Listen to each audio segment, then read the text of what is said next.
आपका सबसे बड़ा शत्रु कौन है? जो आपको बहुत नुकसान पहुंचाता है, आपके साथ रहता है, फिर भी आप उसको छोड़ नहीं पाते हैं। एक बार जरा सोचना, मनन करना कि आपका सबसे बड़ा शत्रु कौन हो सकता है। क्रोध, अहंकार, ये जो है आपके सबसे बड़े शत्रु हैं। ये एक आपके सत्यानाशी दुर्गुणों के रूप में शामिल होते हैं।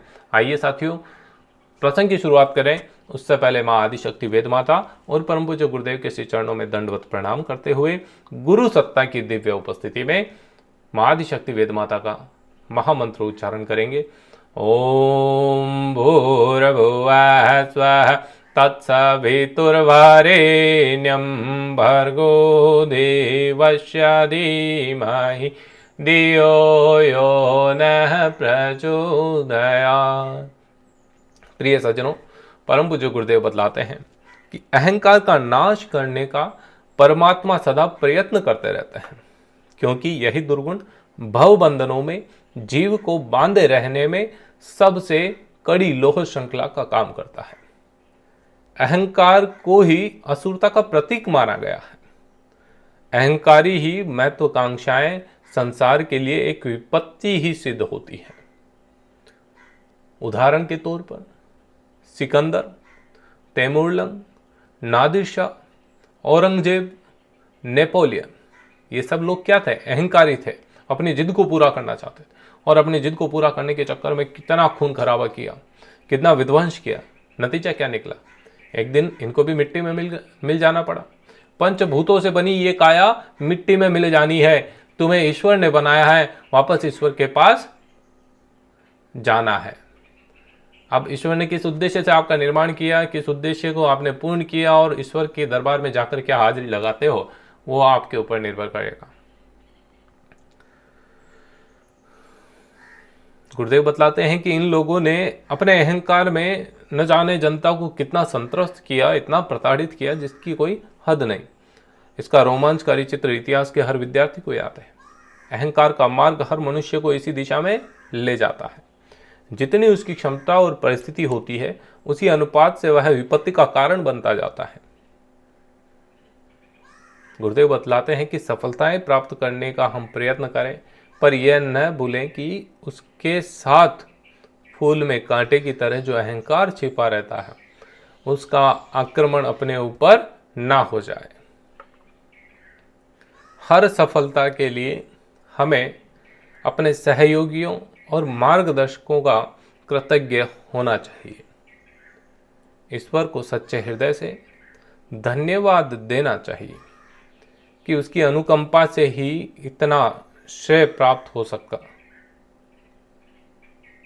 ये सब कुछ प्राप्त हो पाना उसकी अनुकंपा से ही संभव हुआ।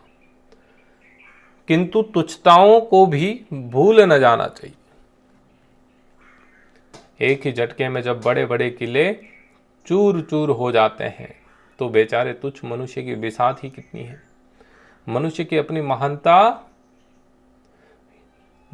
अपनी महानता क्या करनी चाहिए? याद रखनी चाहिए। अपना जीवन का उद्देश्य याद रखना चाहिए। मैं क्यों इस संसार में आया हूँ, परमपिता ने मुझे क्यों जन्म दिया है, इसका उद्देश्य क्या है, मैं किस प्रकार से आदर्श जीवन जीऊँ, किस प्रकार से अपनी कमियों को दूर करूँ, किस प्रकार से अपने समाज के कर्तव्य को पूरा करूँ, परिवार के कर्तव्य को पूरा करूँ, अपना दायित्व कैसे निभाऊँ, ये सारी बातें मनुष्य को पता होनी चाहिए।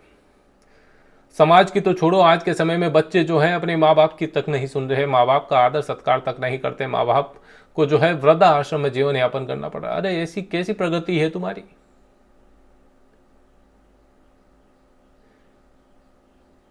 ये प्रगति नहीं है, ये तुम्हारी अधोगति है।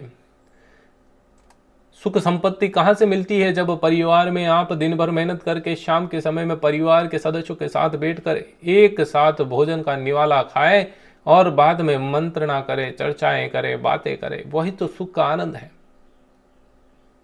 पैसा लाखों कमा लो, बात करने वाला कोई नहीं, परिवार का जन साथ में कुछ नहीं, क्या है उसे जिंदगी में? तुच्छता है, पशुतापूर्ण जिंदगी जी ली है। तो ऐसी जिंदगी नहीं जीनी है। जिंदगी ऐसी जीनी है, 4 दिनों की जिंदगी ऐसे जी जाओ कि पीछे वाला रोता रह जाए। कोई याद करे तो ये ना कहे कि अच्छा हुआ मर गया साला, ऐसा कहना चाहिए कि यार बहुत अच्छा इंसान था, उसकी कमी खलती है। तो ये है जिंदगी जीने का कौशल, जीवन कौशल, ये एक कला है जो हर किसी को नहीं आती। इसको सीखने में बड़ी मेहनत लगती है।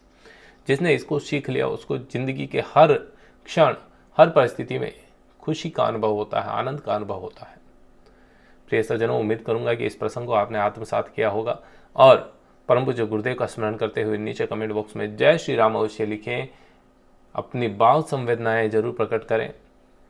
और कोई साहित्य आप ऐसा चाहते हैं गुरुदेव का जो ऑडियो संस्करण में सुनना चाहते हैं तो वो भी नीचे बताएं, तो उसको भी हम ऑडियो संस्करण में आप तक जरूर पहुंचाएंगे। जय श्री राम।